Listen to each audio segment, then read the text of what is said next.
नमस्कार दोस्तों, मध्य प्रदेश शिक्षक भर्ती वर्ग 3 में सभी पात्र अभ्यर्थियों के लिए बहुत ही महत्वपूर्ण अपडेट है काउंसलिंग से संबंधित। आप लोगों ने वैसे दिन में काफ़ी वीडियोस देखे होंगे कि काउंसलिंग का जो निर्देशिका है वो जारी कर दी गई है, उसको अपडेट कर दिया गया है। क्या क्या चीज़ें हैं इसमें सारी चीज़ें हम समझेंगे। क्या इसकी मेरिट लिस्ट कब तक आएगी, इसकी नियुक्ति प्रक्रिया कब तक होगी, डॉक्यूमेंट्स का सत्यापन कब होगा, इसकी चॉइस फिलिंग कब होगी, सारी चीज़ें हम इस वीडियो में देखने वाले हैं। और किसके लिए क्या आरक्षण रहेगा, किसका कितना रिजर्वेशन रहेगा, सब चीज़ें हम इस वीडियो में देखेंगे, इसलिए इस वीडियो को अंत तक जरूर देखिएगा। आप लोग देख रहे हैं जैसा कि ये 27/10/2022 को इन लोगों ने इस आदेश को अपडेट कर दिया था, लेकिन आज 31 तारीख की जैसी बात की थी तो आज इन्होंने इसको रिलीज कर दिया है। प्राथमिक शिक्षक पात्रता परीक्षा में अर्ह पाए गए आवेदकों के काउंसलिंग के लिए यह निर्देशिका है।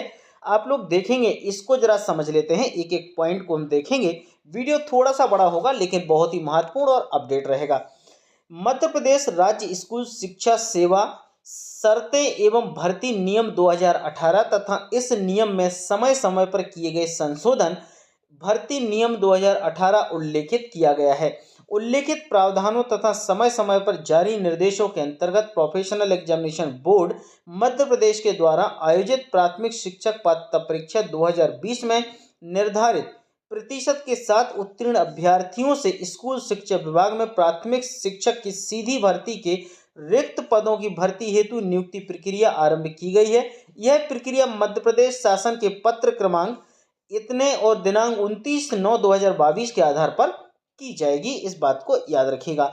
यहाँ पर इन्होंने जिलावार प्रवर्ग रिक्तियों की प्रविष्टि सारी चीज़ें संलग्न की है। मैं आपको इसका वीडियो दूसरा बना के दूंगा।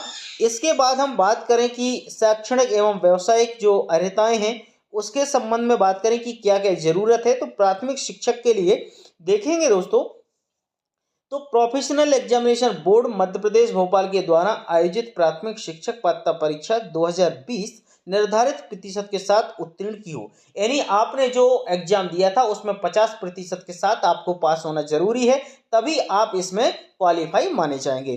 कम से कम 50% अंकों के साथ हाई सेकेंडरी अथवा इसके समकक्ष तथा प्रारंभिक शिक्षा में 2 वर्षीय डिप्लोमा या उसके समकक्ष हो।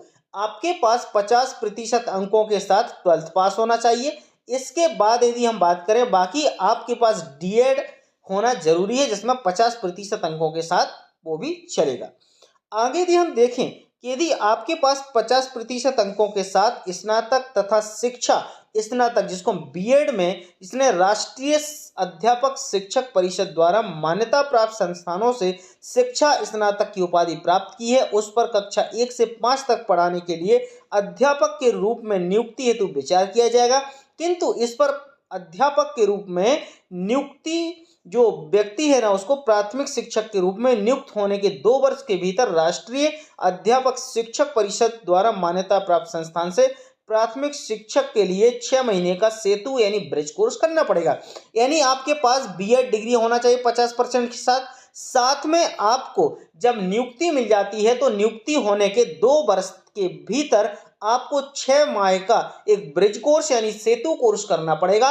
यदि आप इस 6 माह के ब्रिज कोर्स को नहीं करते हैं तो आपको नियुक्ति से निकाल दिया जाएगा। इस सरकार ने ऐसा किया है कि इस पर विचार किया जाएगा। यदि आप ये 6 महीने का ब्रिज कोर्स है इसको कंप्लीट कर लेते हैं तो आपको कहीं जाने की जरूरत नहीं, कोई आपको निकालेगा भी नहीं, याद रखिएगा। कम से कम 45% अंकों के साथ हाई सेकेंडरी अथवा उसके समकक्ष तथा राष्ट्रीय अध्यापक परिषद द्वारा जो मान्यता मानक और क्रियाविधि विनिमय 2002 के अनुसार प्रारंभिक शिक्षा शास्त्र में 2 वर्ष का जो डिप्लोमा था वो भी आप चलेगा। यहाँ पर 50% अंकों के साथ हाई सेकेंडरी अथवा इसके समकक्ष प्रारंभिक शिक्षा शास्त्र में 4 वर्षीय जो उपाधि बीएलएड होने लगी उसमें प्लस आपका डीएड और बीएड दोनों हो जाता है, यदि वो है तब भी आपका चलेगा। इसके बाद हम बात करें, कम से कम 50% अंकों के साथ हाई सेकेंडरी अथवा इसके समकक्ष शिक्षा शास्त्र विशेष शिक्षा में 2 वर्ष का डिप्लोमा होना जरूरी है। या फिर आपके पास स्नातक उपाधि तथा प्रारंभिक शिक्षा में 2 वर्षीय डिप्लोमा तथा उसके समकक्ष हो तो आपको चलेगा, ये बात ध्यान रखिएगा। आगे हम बात करें, यदि अनारक्षित वर्ग जैसे अनुसूचित जाति, अनुसूचित जनजाति, अन्य पिछड़ा वर्गों तथा दिव्यांग व्यक्तियों के अभ्यर्थियों के शैक्षणिक योग्यता के अर्हकारी अंकों में 5% तक की छूट दी जाएगी। और संस्कृत पाठशाला के प्राथमिक शिक्षक के संबंध में संस्कृत साहित्य व्याकरण आदि विषय के साथ मान्यता प्राप्त संस्था बोर्ड के उत्तर मध्यमा न्यूनतम शैक्षणिक योग्यता होगी। इसके अतिरिक्त व्यावसायिक में डीएलएड और बीएड उत्तीर्ण होना आवश्यक है, यानी डीएड भी आप हैं तो चलेगा।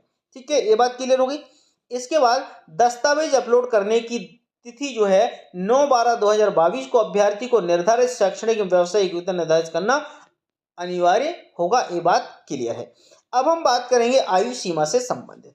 न्यूनतम आयु इसमें 21 वर्ष है, यानी कम से कम आपको 21 वर्ष का होना चाहिए। इसके बाद जो अधिकतम आयु है वो आपकी डिपेंड करती है कि आप अतिथि शिक्षक हैं या नॉन अतिथि शिक्षक हैं, उसके ऊपर। ठीक है, पुरुष आवेदक जो हमारे हैं वो महिला आवेदक हैं। यदि आप जनरल कैटेगरी सामान्य से आते हैं तो पुरुष के लिए 43 यानी 43 वर्ष है, और गेस्ट में आप तो 52 वर्ष है।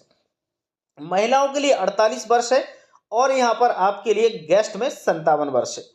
पुरुष महिला, और यदि हम बात करें कर्मचारी नगर निगम सैनिक भूतपूर्व हैं तो उसमें आपके लिए 48 वर्ष है, गेस्ट आप हो नहीं सकते।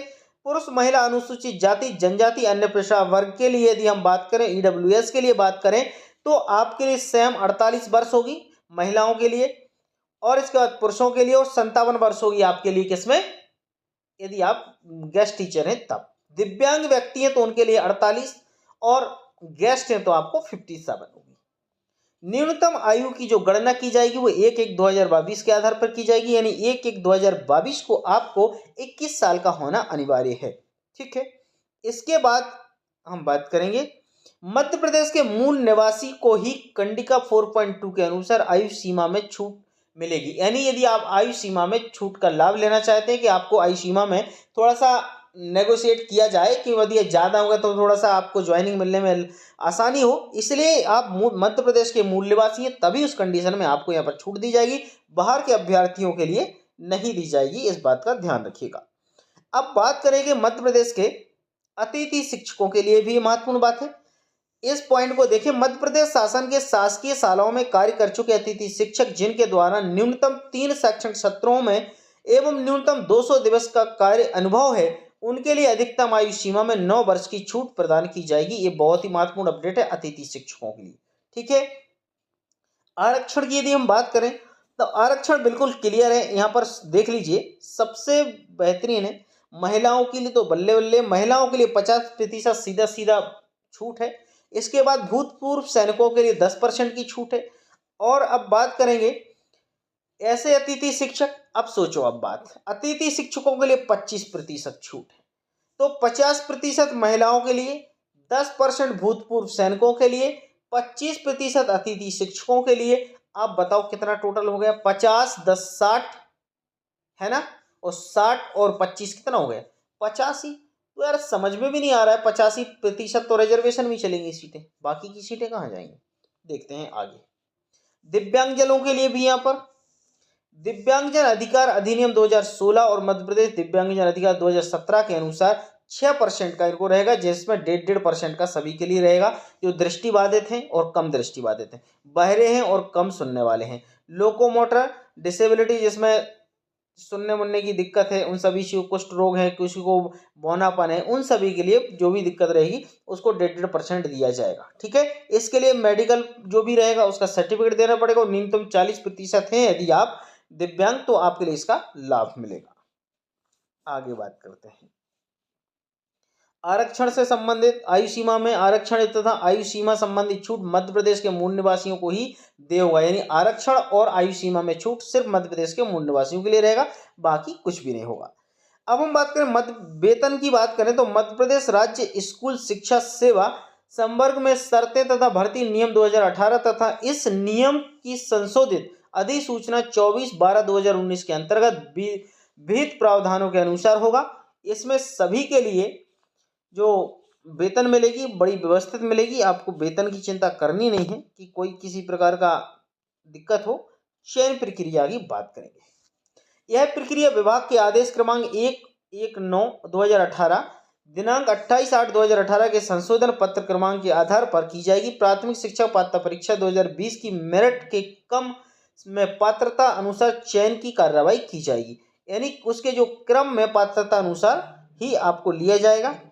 आगे यदि हम बात करें प्रक्रिया की शुल्क, जब आप डॉक्यूमेंट्स अपलोड करेंगे तो अन्य अनारक्षित अभ्यर्थी जो है उनके लिए 200 रुपये लगेगा, और जो अनुसूचित जाति अनुसूचित जनजाति उन सभी के लिए लगेगा 150 रुपये लगेगा। सेम ये सरकार के कमाने की तकनीक है। ठीक है, यदि आपको कोई परेशानी कोई समस्या है तो यहाँ पर आप मोबाइल नंबर दिया गया है 0755672020, 8:30 बजे से लेकर रात्रि 8:30 बजे तक आप संपर्क यहाँ पर कर सकते हैं। भर्ती प्रक्रिया के चरण की बात करें तो ये सारी चीजें हैं, इसको आप देख लीजिएगा। डेट मैं आपको बता देता हूँ। सबसे पहले तो आपको बता दें एमपी ऑनलाइन पोर्टल पर सारी जानकारी दी गई। आज 31/10/2022 है। ये आज का एक काम पहला पूरा हो चुका है। ठीक है, अब तीसरा अतिथि की श्रेणी में आने वाले आवेदकों के चिन्हांकन हेतु पंजीयन होगा 17/11/2022 से 24/11/2022 तक होगा। ये सिर्फ अतिथि शिक्षकों के लिए, आपके लिए नहीं है। एमपी ऑनलाइन द्वारा रिक्तियों के आधार पर मेरिट क्रम में दस्तावेज सत्यापन हेतु अभ्यर्थियों की सूची तैयार कर अपलोड करना है। ये सभी को करना है 8/12/2022 से। ठीक है, दस्तावेज सत्यापन की सूची में सम्मिलित अभ्यर्थियों द्वारा दस्तावेज को अपलोड करना होगा 9/12/2022 से लेकर 16/12/2022 तक। जिला स्तर पर इनका अभिलेखों का सत्यापन होगा। इसमें याद रखिएगा 21/12/2022 से 1/1/2023 तक रहेगा। सत्यापन उपरांत अंतिम चयन की सूची का जो प्रकाशन होगा जनवरी 2023 में होगा। अभ्यर्थियों द्वारा शालाओं का जो विकल्प चयन होगा वो जनवरी 2023 में ही रहेगा। नियुक्ति आदेश जारी होंगे फरवरी 2023 में। फरवरी में आपको नियुक्ति मिलने के चांसेस पूरे रहेंगे। फरवरी के बाद मार्च, चलिए आप मार्च में स्कूल ज्वाइन कर सकते हैं। इस भर्ती प्रक्रिया से, इस काउंसलिंग से संबंधित आपके मन में कोई भी प्रश्न है तो एक बार मुझे कमेंट बॉक्स में लिखिएगा। कोई समस्या है बताइएगा, मैं पूरी कोशिश करूंगा कि आपके प्रश्नों के जवाब दे सकूं। जब तक के लिए नमस्कार, अपना बहुत ख्याल रखिएगा, अच्छे से रहिएगा और चैनल को सब्सक्राइब जरूर कीजिएगा।